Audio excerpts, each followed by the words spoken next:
Channel beriman dengan logika sehat, channel edukasi Kristen yang diperuntukkan bagi setiap orang Kristen. Salam saudara, puji nama Tuhan. Kembali kita berjumpa dalam tayangan edukasi Kristen, tayangan yang dikhususkan bagi kalangan kaum Kristiani. Saudaraku, dalam tayangan kali ini kita akan belajar bersama tentang apakah artinya anak manusia datang bukan untuk dilayani, melainkan untuk melayani.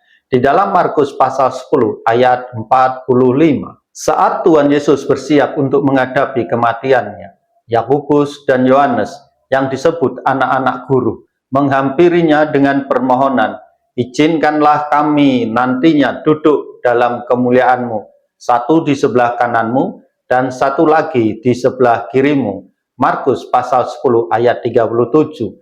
Ambisi egois mereka yang diakui sebagai yang terhebat di antara sesama murid menunjukkan bahwa mereka belum mengerti karakter kerajaan Kristus yang akan dibangunnya melalui penderitaan dan kematiannya di kayu salib. Tuhan Yesus mengingatkan mereka untuk memikirkan harga dari segala yang harus mereka hadapi sebagai pengikut Kristus. Selanjutnya, Tuhan memberikan ringkasan yang menarik dan padat dari pengajarannya yang mendalam tentang pengabdian atau pelayanan. Sebab anak manusia datang bukan untuk dilayani, melainkan untuk melayani dan memberikan nyawanya sebagai tebusan bagi banyak orang. Markus pasal 10 ayat 45. Yakobus dan Yohanes secara salah menganggap bahwa kehormatan dalam kerajaan Allah ditentukan oleh kedudukan, kekuatan, dan wewenang. Tuhan Yesus menegaskan bahwa jalan menuju kemuliaan merupakan perjalanan yang penuh dengan penderitaan yang hebat, berat, dan penderitaan yang serupa dengan yang akan dialami oleh Tuhan Yesus.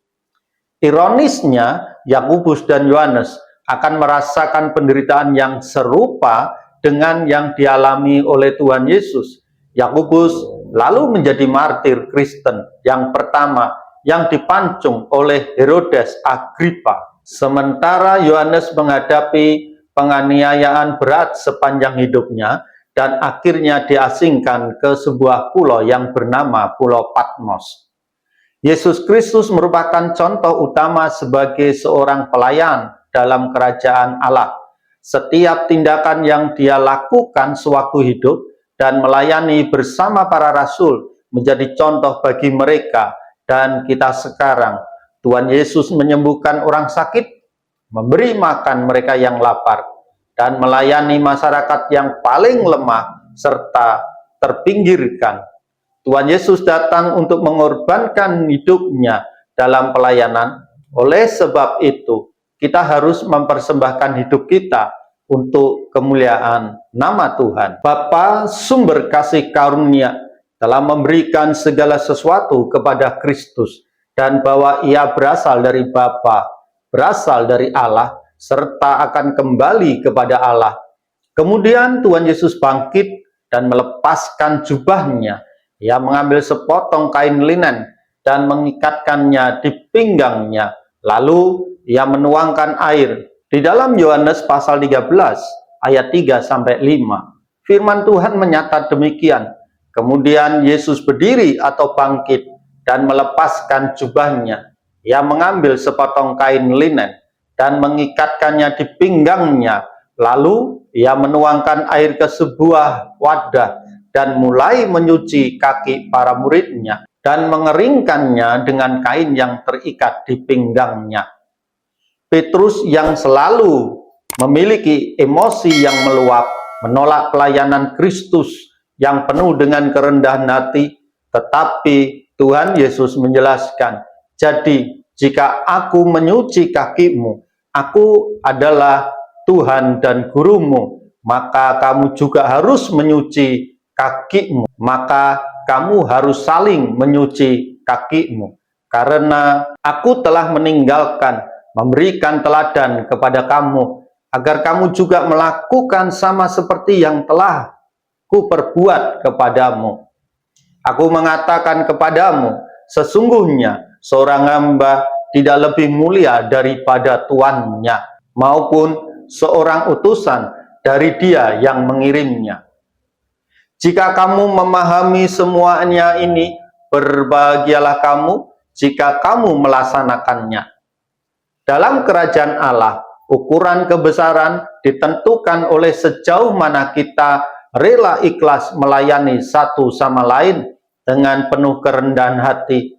Tidak ada yang lebih rela berkorban menjadi hamba selain Kristus Yesus Tuhan kita.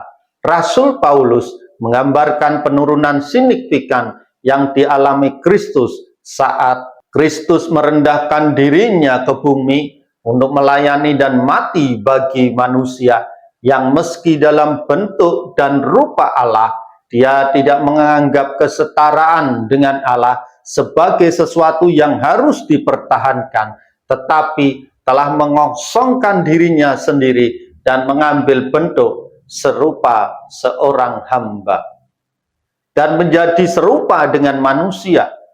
Dalam keadaan kondisi sebagai manusia, Ia menundukkan dirinya dan taat hingga mati, bahkan sampai mati di kayu salib. Saudara bisa bandingkan dengan Filipi pasal 2 ayat 6-8 dengan mempertimbangkan apa yang telah Kristus lakukan.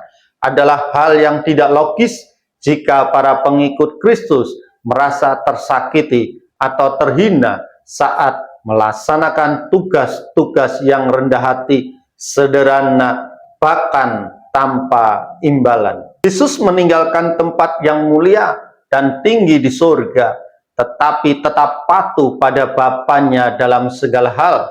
Kristus, Sang Gembala yang baik, telah mengorbankan hidupnya untuk kita. Jadi kita pun harus mempertaruhkan nyawa kita demi saudara-saudara kita.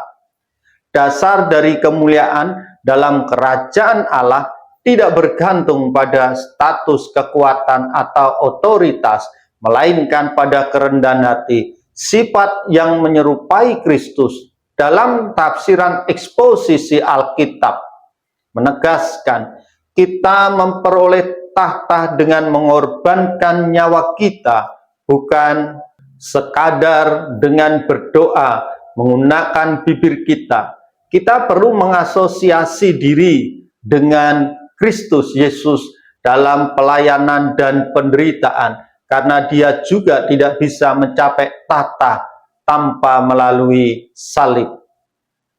Yesus adalah pemimpin hamba yang berjuang.